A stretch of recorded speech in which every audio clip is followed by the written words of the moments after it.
Yo, good morning to my friends and viewers.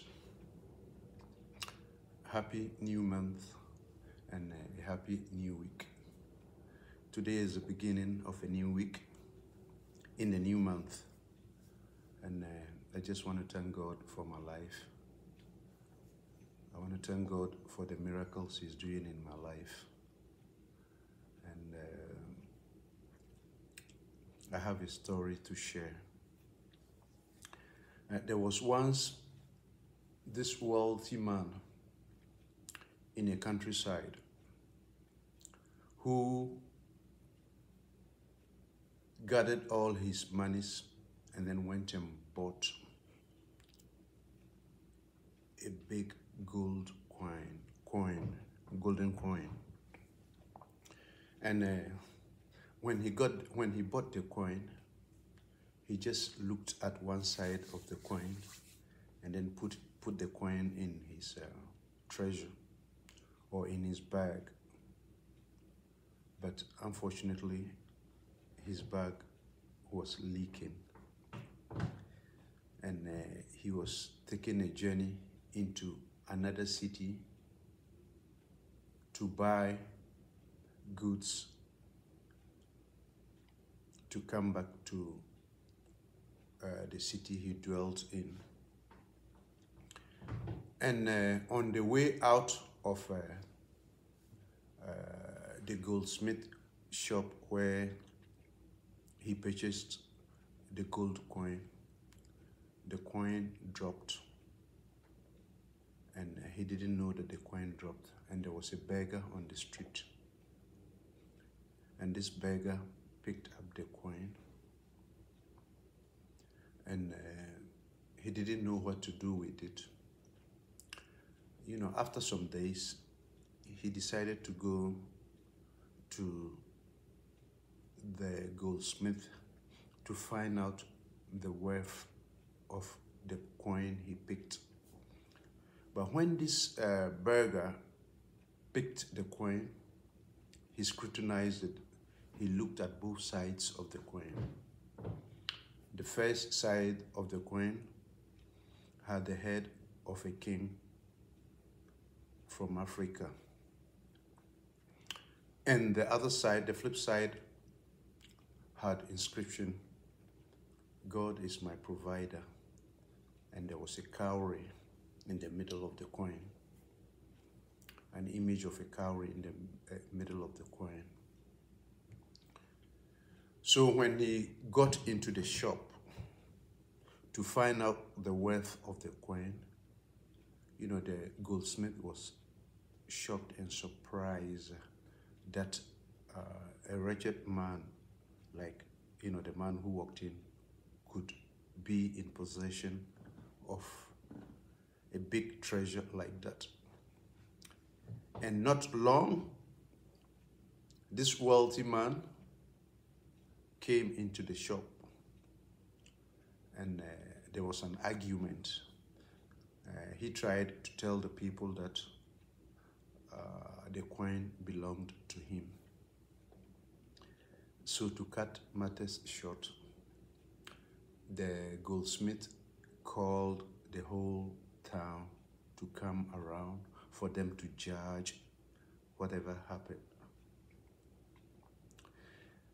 So the whole city came around, and they put the beggar aside. They took him to a corner and asked him to stay there whilst they interrogate the rich man.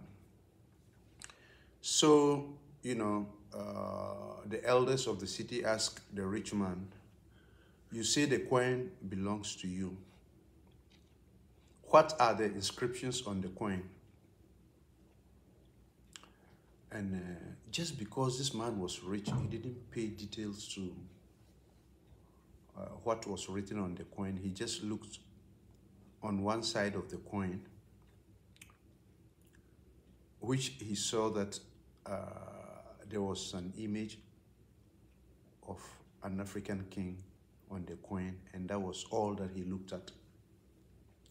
And the panel of judges asked him, okay, that is true, but tell us the inscriptions or what we have on the other side of the coin.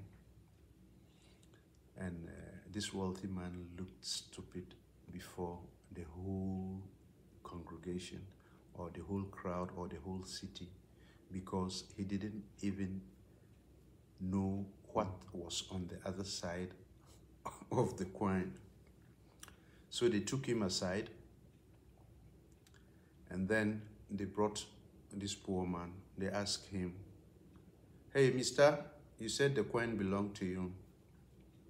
Can you tell us the inscriptions on the coin? And then, because the poor man examined the coin thoroughly, he looked at both sides of the coin, and he told them exactly what was on the coin.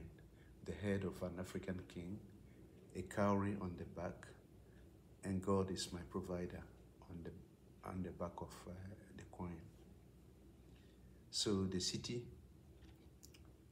the goldsmith, and all elders who were gathered gave the coin to the old man and told him, to the beggar, and told him that the coin really belonged to him. This world in which we are, people normally pray that they want to have the wisdom of King Solomon. There was once a situation where King Solomon had to use his wisdom.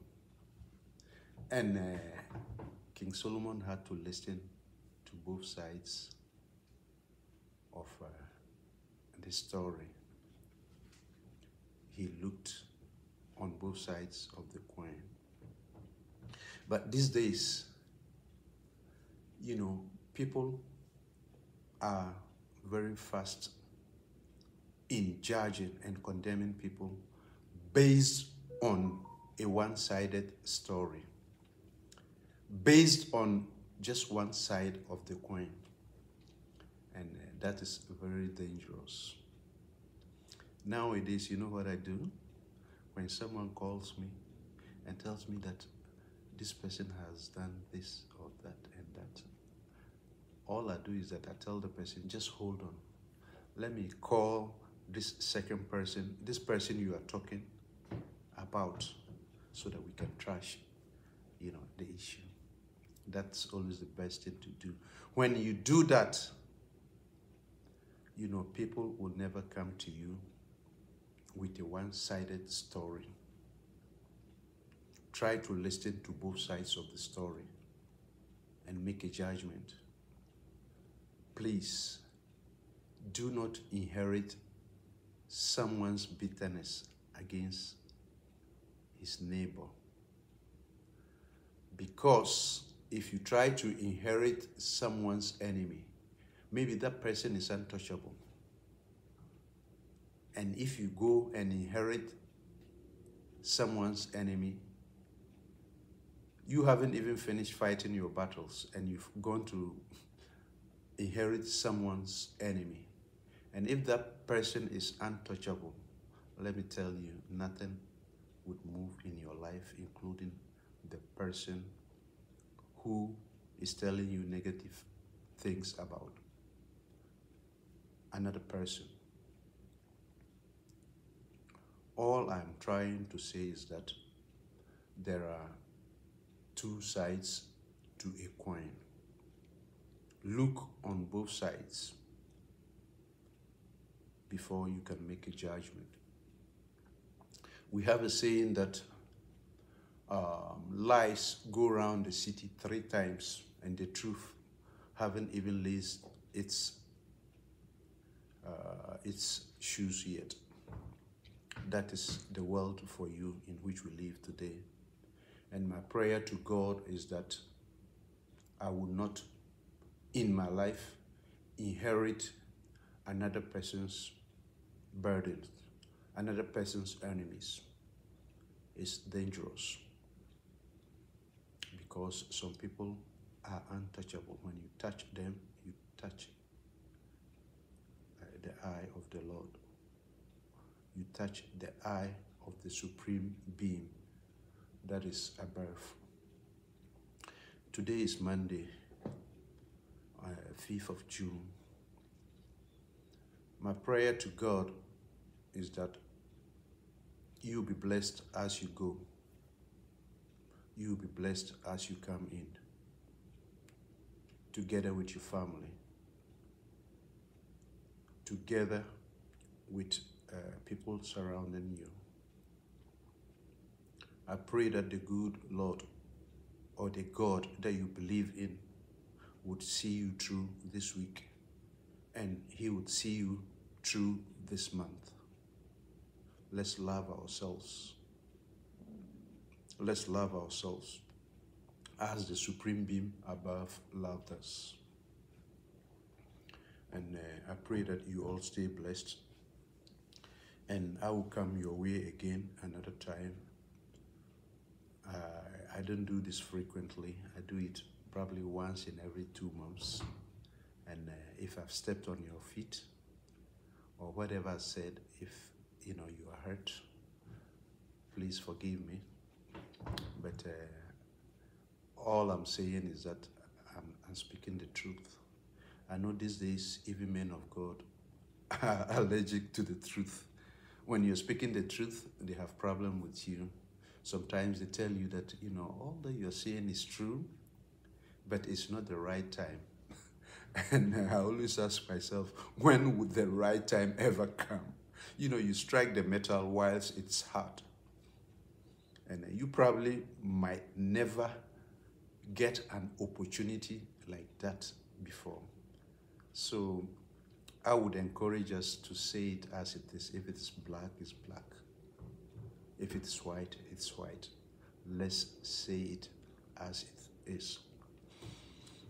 Are we those who believe in the Bible? Jesus Christ had a team. And I believe if he had summoned his team and told them his intentions of going into the temple to overturn the tables, I believe they would have told him that, oh, Master, just hold on. It's getting to evening. Market would be over, or whatever they were doing in the temple would be over. And when they leave the temple, we'll go and lock it, and you don't have a problem with anybody. I believe that would have been the advice his disciples would have given him. That was the reason why he didn't tell them his intentions as he walked into the temple. But these days, people you have around you would always tell you, whatever you're saying is the truth, but it's not the right time. But today, my question is, when would the right time come? Have a blessed week and stay blessed. Bye.